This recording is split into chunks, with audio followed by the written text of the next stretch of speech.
Good evening and welcome to the first football Friday night of the 2019 season. Alongside Matt Zigai, I am Jason Geiser, and if proximity breeds contempt, then we should be ready for fireworks on the opening night in Allen County. Counting last night's first ever showdown between Lima Senior and LCC, 10 of the 11 teams that we consider to hail from Allen County square off to kick off the new campaign. Elida and St. John's have only met twice since the Blue Jays left the WBL in 1981. Each team won on their own home field in 2013 and 14. Tonight they meet again in Elida. Second quarter, Evan Unruh, topside. Keyshawn Spivey hauls it in. There goes number 2, 60 yards to the end zone. The Bulldogs take a 21-7 lead, and they aren't done. Now on the 5-yard line, and it's Unruh keeping it and diving for the pylon. He gets it, 27-7 Dogs. But on the ensuing kickoff, the St. John's special teams provide a spark. Brendan Olson with a burst of speed, and he's in a foot race down the sideline. Olson takes it all the way to the 19-yard line, and the Blue Jays get some points. Brady Parrish with the QB keeper, number 11, goes 11 yards to pay dirt, and St. John's comes all the way back from 20 down, winning it 28-27.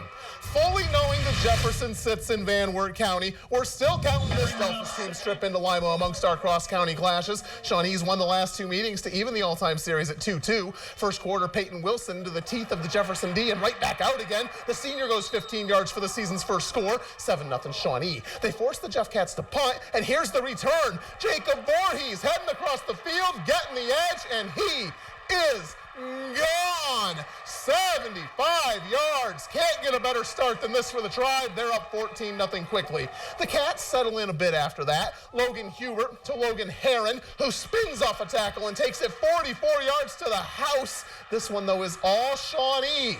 Indians win 35-6. Bath and Allen East resumed their next-door war in 2017. Each team has won once since then, and then next fall they're going to go their separate ways again. The Wildcats try to end a 19-game losing streak. Third quarter, Bath driving. Lex Bodecker firing down the seam to Lucas Pritchard, who won't be denied. He bulldozes his way into the end zone as Bath takes a 1-point lead. Fourth quarter now, it's Bodecker calling his own number as he barrels his way up the middle, breaking more tackles for 6 as the Wildcats jump in front 21-13. But here come the Mustangs with the help of some trickery. They bust out the double pass, and Cole Fletcher heaves it way down the field to Hunter Paxton. The Mustangs would cap that drive off with a touchdown as they come back to win it 24-21. At Perry, the Commodores opened their 2019 campaign against their cross-county foes from Spencerville. The Bearcats drubbed the Commodores 46-12 in last season's matchup. They hope to duplicate that result on the road tonight. Early third quarter, Perry driving, but Eli Harder says, "I'll take that," as he picks it off. And then on the ensuing Bearcats drive, Gunnar Grigsby powering his way through the pile and fighting for the goal line for the Spencerville touchdown. The extra point makes it a 21-8 ball game, and the defense gets it right back. Eli Yale lowers the boom. Johnny on the spot is Harder again to recover the fumble. One of 3 Commodores third quarter turnovers. The Bearcats would continue to capitalize. It's Grigsby again as Spencerville wins it 35-16.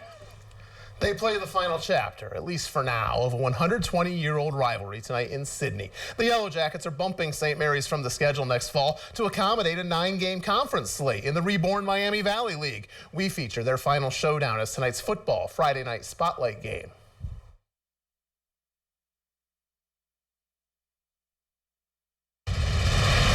Gone 36, 27, and 3 in their 66 meetings with the Yellow Jackets. That includes Doug Fry's 4-1 mark against former Rough Rider and current Jackets coach Adam Donges. Good start for the road team. Dylan Trogdon with the QB keeper for the early touchdown. St. Mary's goes up 8-0, and the offense keeps chugging. Here's the handoff to Ty Howell, and number 12 takes the rock to around the 12-yard line. That leads to a Rough Riders field goal and an 11-0 lead, but they wouldn't run away with this one. Sydney with the big-time answer. E.J.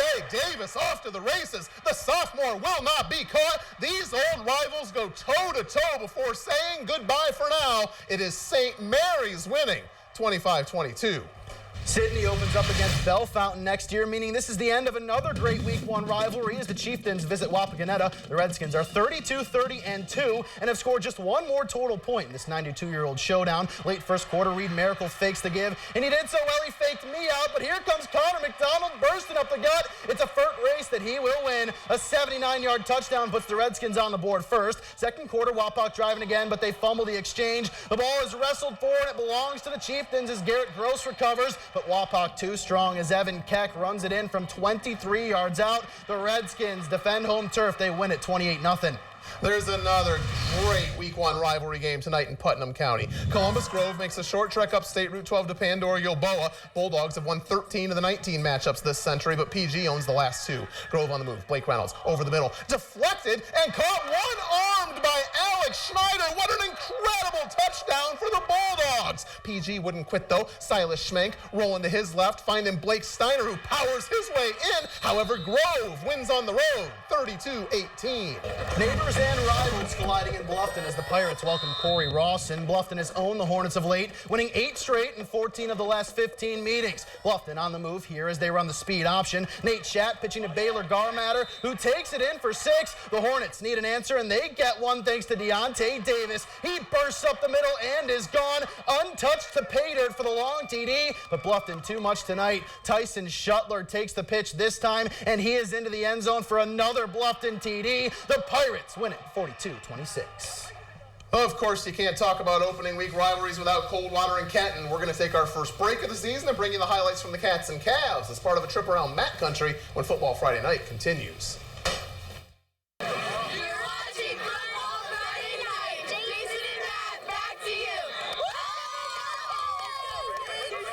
Thank you, ladies. Way to help us get started in style. Welcome back. We have a soft spot for those traditional Week 1 non-conference rivalries, as I'm sure you know. Amongst the great ones is Coldwater's annual showdown against Kenton. Our Katie Gilhooly joins us now with highlights from the latest installment. For the 20th straight season, the clash between 2 area powerhouses in Kenton and Coldwater kicks off the season for both squads. This year's game sees the Cavs looking for their 6th straight win over the Wildcats tonight at Cavalier Stadium. We'll pick this one up in the second half. Cavs lead 21-0. Jake Himmelgarn drops back and launches this one through the air to find Will Broering in the back of the end zone for 6, and Coldwater extends its lead 28-0. Later in the quarter, Himmelgarn this time with the short pass to Noah Miller, who hustles it in for a 25-yard touchdown. Cavs go up at 35-0. Fourth quarter winding down now. Kenton at midfield. Blaine Houston sends some air mail to Jaden Cordell, who walks it in for 6. But this one's all Cavs. They roll to a 42-7 win. And just down the road in St. Henry, the Redskins looking to make it 3 in a row against the boys from Covington.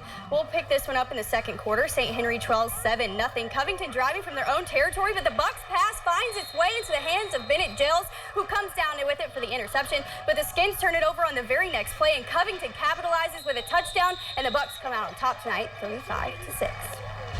Thank you, Katie. Marion Local opened last season with a 42-0 victory across the state line at Woodland in Indiana. Tonight, the perennial powerhouse welcomes the Warriors into the Buckeye State for the return matchup. First quarter, first drive. Marion strikes quickly. Dylan Heitkamp tucks it from a yard out. Flyers up 7-0. Next drive, Kyle Mullenkamp finds Charles Heelsman in the flat, and he trucks the defender into the end zone. 14-zip, and now some special teams. Derek Kemper blocks the Woodland punt. Nathan Ungrew recovers, and that leads to a short Brandon Flex score. Marion Local rolls 49-0. From Booster Stadium in Maria Stein to Booster Field in Anna, the Rockets shared their first ever MAC championship with Marion Local last fall, but that season started with a loss at Middletown Bishop Fenwick. The Rockets host those Falcons tonight, and they avenge last year's loss. Bart Bixler on the quarterback draw. He's going to be a lot of trouble for a lot of teams again this year, taking it all the way inside the 10, setting up an Anna touchdown. When the defense is on the field, they make the highlights as well. Will Luthman with the interception, and there he goes, heading the other way. Anna takes over, and on the very next play, Riley Heelskamp rumbles in for the score. Anna wins big, 48-18. The neighbors from Minster and Fort Loramie have opened head-to-head every year since the Fort started their program in 2005. The Wildcats are 13-4 against the Redskins and have won 7 straight in the rivalry since Loramie's last win in 2013. Final play of the first half, 4th and goal. Minster runs the reverse pass, and Trent Ruckermans finds Jacob Niemeyer in the end zone for 6. 13-0 Wildcats at the half. Second half now, Redskins first drive. Colin Moore lobs one over the top, and it falls into Damon Mesher's breadbasket. 64 yards for the Loramie touchdown. They pull within 13-7, but not for long. Next Minster drive, Alex Schmidtmeyer bulldozes his way in for a 3-yard touchdown. That makes it 20-7 Minster, and when Loramie tries to answer, Adam Kettner steps in front of the pass for the INT. Minster wins a close one, 20-13. At War Memorial Stadium, Ada plays host to New Bremen. Two teams coming off of opposite seasons, as Ada had their first losing campaign since 2005, while the Cardinals were 1 win away from their first postseason berth since 2000. 2004. New Bremen ready to run tonight. Zach Berkey slipping tackles, fighting for the first down. Just a few plays later, Mitchell Hayes with a quarterback draw, and he finds some daylight. A 45-yard scamper is the first touchdown of the game as the Cardinals jump out in front. Still in the first quarter, more ground and pound from New Bremen as this time it's Wyatt Dickey breaking free. A 61-yard touchdown adds to the Cardinals' lead as they roll 51-21. We are headed for our second and final break here on Football Friday Night. We've yet to see the season debut from our area's Lone State champion from last fall. We'll have that and much more after the break. The meats. The Macomb Panthers are fresh off of a 14-win campaign that ended in a Division 7 state championship. The Panthers, though, have lots of questions to answer as they begin 2019, but luckily for Macomb, they open up against Delta for the second straight season, a team that won just 2 ball games a year ago. The Red and Black, the road team in this battle of the Panthers. Macomb rolled Delta 41-7 in last season's opener. They plan on doing the same tonight. Macomb driving here early on. Aaron Davis off the play fake. Can't find anybody open, so he takes off. And what a decision that was, slipping a pair of tackles and getting to the end zone for 6. The Panthers can do it on the defensive side of the ball as well, as Kayvon Bailey reads the eyes and snatches it for the INT.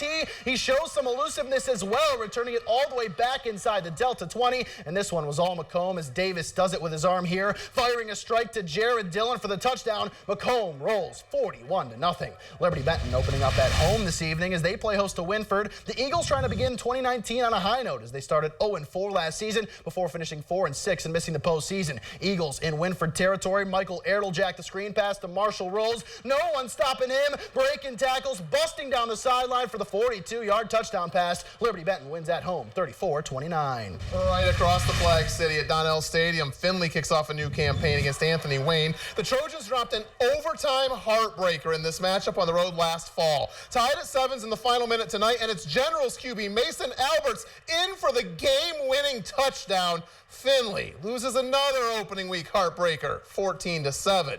Ottawa Glandorf kicks off on the road at Eastwood tonight. The Titans beat the Eagles by 2 in the season opener a year ago, but lost their last trip to Pemberville in 2017. Titans working on offense. Jacob Balbaugh finds Jared Beach, and he is off to the races. Nobody's going to catch him down the sideline to the end zone. That gets Ottawa Glandorf on the board, and later Balbaugh passing again, this time to Clayton Recker, who also takes one to the house. That's the end of the Titans scoring, though. They lose 21-14. Around the area we go. Van Wert treks north on 127 and stomps Bryan 34-13. Salina wins a thriller in their traditional opener at Versailles 28-27. Fort Recovery beats Lehman Catholic for a 5th straight opener 35-0. Parkway opens with a big home victory 33-20 over Crestview. Wayne Trace wins their Paulding County rivalry game 28-27 over the Panthers. Waynesfield Goshen starts the season 1-0, beating Ayersville 36-24. USV runs through Springfield Catholic Central 38-6. Riverside loses in double overtime 22-14 at Ansonia. Ridgedale wins the Battle of Ridges over Ridgemont 30-0. Say that 3 times fast. Lipsick earns a nice win in week 1, beating Cary 28-20. Van Loo storms past Danbury 47-13. There is one league game tonight in the Blanchard Valley Conference. Arlington wins at Riverdale 46-7. More non-conference ball now. Indian Lake gets doubled up by Marion Pleasant 42-21. Benjamin Logan stomps Triad 50-20. And Patrick Henry opens a season of high expectations with a shutout win on the road 30-0 at Millbury Lake. And that is how we wrap up the first Football Friday night of the season. Thank you for tuning in, and thanks to everyone here who helped us put the show on the air. I will be headed for Ohio State in the morning, and we'll have a complete recap of the Buckeyes season opener tomorrow at 6 and 11. Plus, Katie will have you covered here at home. We hope you have a great weekend.